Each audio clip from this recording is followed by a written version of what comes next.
मेरा अधिकांश जीवन समाज के बीच साधनाओं में ही गुजरा है। उसी रास्ते का मैंने चयन किया है।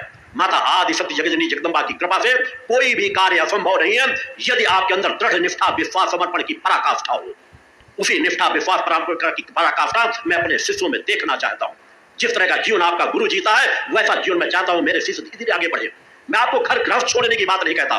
घर गृहस्थ में रहते हुए ही आपके पास बहुत ऐसा समय रहता है जिसका उपयोग करना आप प्रारंभ कर दें तो आपका जीवन बदलता चला जाएगा, आपके परिवार का जीवन बदलता चला जाएगा। केवल आप सही विचारधारा को लेकर के चलना शुरू कर दो। समाज में जातिता छुआछूत ऊंच नीच से उससे ऊपर उठ जाओ। उस परम सत्ता की आराधना करो तो परम सत्ता का ही पूरा जग है और इस जग से भी हमें एक समान स्नेह प्रेम करना चाहिए, न कि भेदभाव किसी रूप से करना चाहिए। उस विचारधारा को लेकर जब आप साधना पथ पर चलोगे तो आपको शक्तियां धीरे धीरे हासिल होती चली जाती हैं। इच्छा शक्ति अपने अंदर पैदा करो, कुछ तो प्रेरणा अपने अंदर पैदा करो। एक दिन में कुछ भी कार्य संभव नहीं रहता।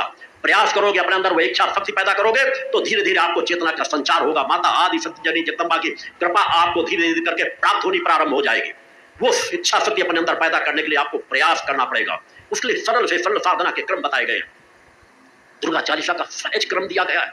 दुर्गा चालीसा की एक एक पंक्तियों का स्मरण करते हुए पाठ करके देखिए, आपके कल्याण के लिए उस दिव्य धाम पर, सिद्धार्थ धाम पर, विश्व की धर्मधुरी के उस स्थान पर माँ का अखंड गुणगान दुर्गा चालीसा का अखंड चल रहा है पिछले 28 सालों से, केवल मानवता के कल्याण के लिए, समाज के कल्याण के लिए, विश्व के कल्याण के लिए। उस स्थान से अपने आप को जोड़ करके आप अपने घरों में एक भी दुर्गा चालीसा का पाठ करोगे तो आपको अपने दुर्गा चालीसा के पाठ का भी लाभ प्राप्त होगा और परम धाम दिव्य धाम की ऊर्जा का भी लाभ प्राप्त होगा, जहां नित्य प्रति मेरी एकांत की साधनाएं चल रही है और माँ की ऊर्जा से वह स्थान परिपूर्ण है। आपको सहज चेतना मंत्र दिया गया, त्रिशक्ति महामंत्र दिया गया, जो साधना संजीवनी छोटी पूजन वाली पुस्तक में सब कुछ दिया हुआ है।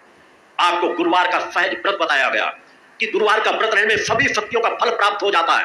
गुरुवार का व्रत केवल गुरु के लिए नहीं होता, सभी देवी देवताओं की साधना आराधना का फल गुरुवार के व्रत में प्राप्त हो जाता है। आप कोई दूसरा व्रत ना रहो तो गुरुवार के व्रत में फल प्राप्त हो जाएगा। उसके बारे में विस्तार से साधना संजीवनी पुस्तक से संचित रूप से दिया गया है। सरल से सरल क्रम आपको बताए गए हैं कि गुरुवार का व्रत रखो, नशा मुक्त अपना जीवन जियो, नित्य घर में किस तरह से आपको साधना करना है। सरल से सरल क्रम। कृष्ण पक्ष की अष्टमी को, जिस दिन मैं आपके कल्याण के लिए, समाज कल्याण के लिए पूरे दिन साधना रत रहता हूं, यज्ञ के क्रम में रहता हूं, जो केवल समाज कल्याण को समर्पित रहता है, उस अष्टमी के व्रत के बारे में भी आपको बताया गया, कई मंचों में आपको बताया गया है। तो उस विषय की जानकारी आप प्राप्त करके उस सरल से सरल क्रमों को अपना करके चल सकते हो। वो इच्छा शक्ति अपने अंदर पैदा करो।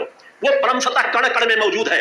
यह माँ का युग है, शक्ति का युग है। परिवर्तन आ रहा है, उस परिवर्तन के चक्र को पहचानने की कोशिश करो।